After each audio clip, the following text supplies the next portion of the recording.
it's nice to be talking about our community and the strength and resiliency of our community. Yes, absolutely.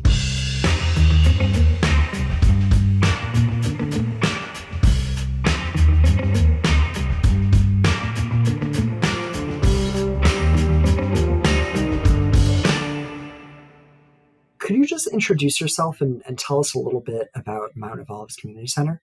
My name is Gina DeSources Benjamin, and I am the Social Services Director at Mount Olives Community Center. We're located in Hyde Park, which is a neighborhood of Boston, Massachusetts.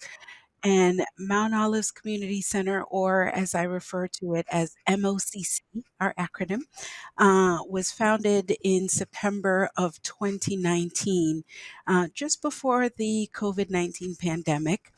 And we launched initially to respond to the growing social service needs of the Mount of Olives Evangelical Baptist Church next door, and realizing that there is a greater community service need that we are equipped and able to provide. So, as a clinical social worker and someone studying for a degree in urban ministry, you have a really unique outlook on community and how to serve others.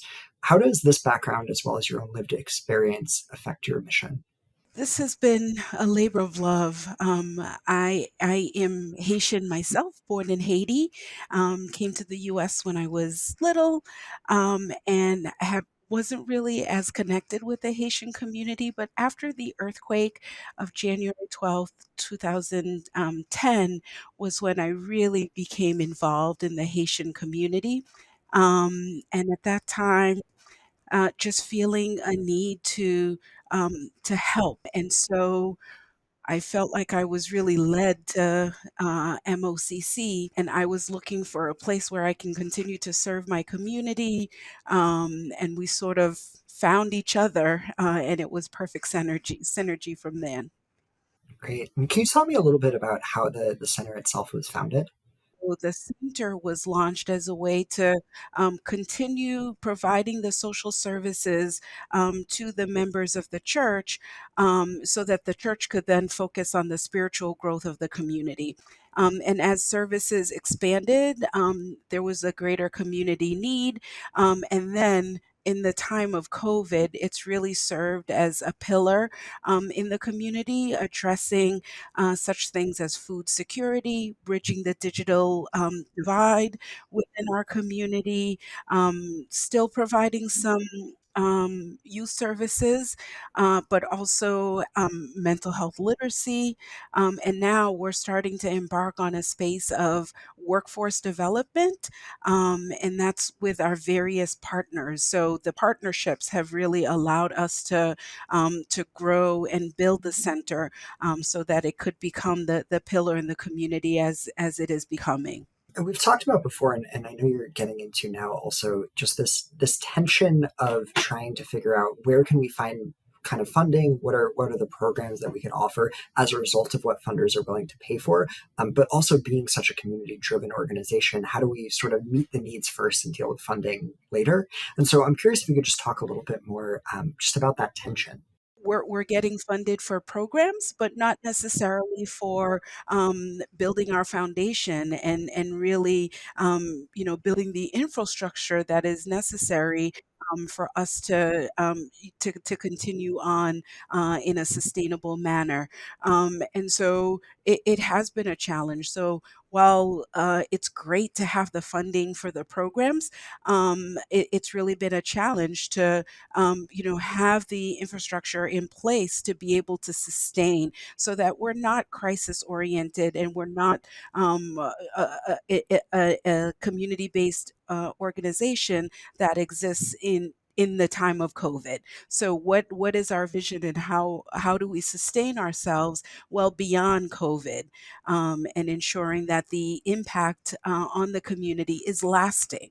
Is there anything else that you'd like funders to know about working with an organization like yours? I know you're talking a lot now about, just the need for that infrastructure, that need for that unrestricted general operating type of support. Is there anything else that you think it's important for funders to know? The fact that we are bilingual, bicultural, we are members of the community. Our board is bilingual, bicultural. The folks who are volunteers, or even our staff, we're starting to bring on some new staff, are also bilingual, bicultural. And so we really understand the needs of the community because we're members of the community ourselves. So this is not, something that we do when we come to work. That this is who we are. This is who we are, and so there's a lot of trust that the community has in us, and we've built relationships with the community, with our partners, and that's so important to what I was speaking of earlier in terms of sustainability. You keep coming back to this idea of community, and it's so obvious how central it is to the work of the center. Can you just speak a little bit about your community? Give us a little bit of a sense of how you see your community?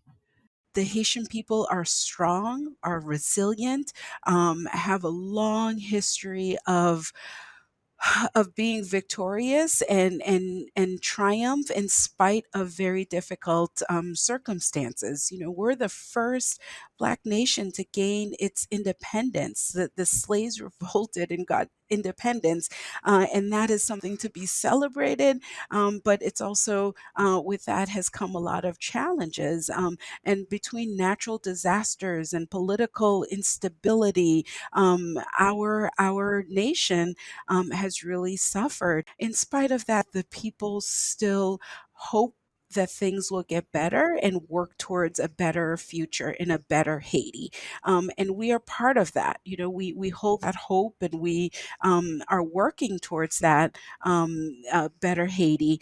And so our work at MOCC is really focusing on empowering people, not only here, but so that we can have an impact across the globe, really, for Haitian people. You've really partnered in a lot of ways with government. And I know that's something that's really hard to do, especially as a brand new organization. So, can you just speak to some of that partnership, and any advice that you might have for other organizations that are looking to do the same?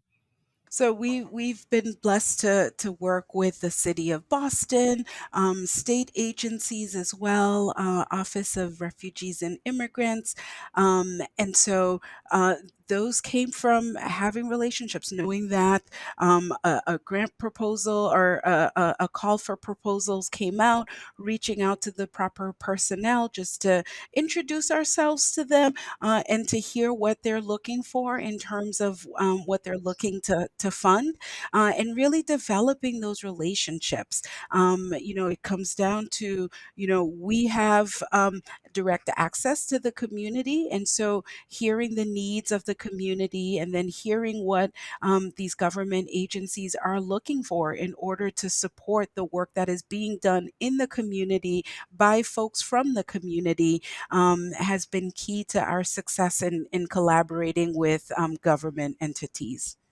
Can you share just a little bit about the impact that you're seeing out there? If you have any, specific stories of something that's worth sharing? you know eh, they are what gives my heart joy and keeps me motivated in doing this work. Seeing families come through the center and getting food, at a time when, one, food prices have skyrocketed, and the food that we provide is culturally specific foods. And so for folks to come in and to know that they will get Haitian staples, that they will take home and to be able to feed their families, that brings so much joy to us, to be able to serve in that capacity. Through our digital literacy program, I remember the first class, graduating class, somebody came up and said, "I've never graduated from anything. This is the first time my name is on a certificate." And that was really heartwarming, to know that that's the kind of impact that we're having. It's so special to be able to work within community like that. And, it's so common for services to be these sort of time limited pieces where you kind of come into someone's lives and hope to make a real impact, but then you don't always know what happens after. And so to be able to, again, really build these long term bonds and see people grow over time is just incredible. What's something you wish people understood about the work that you do?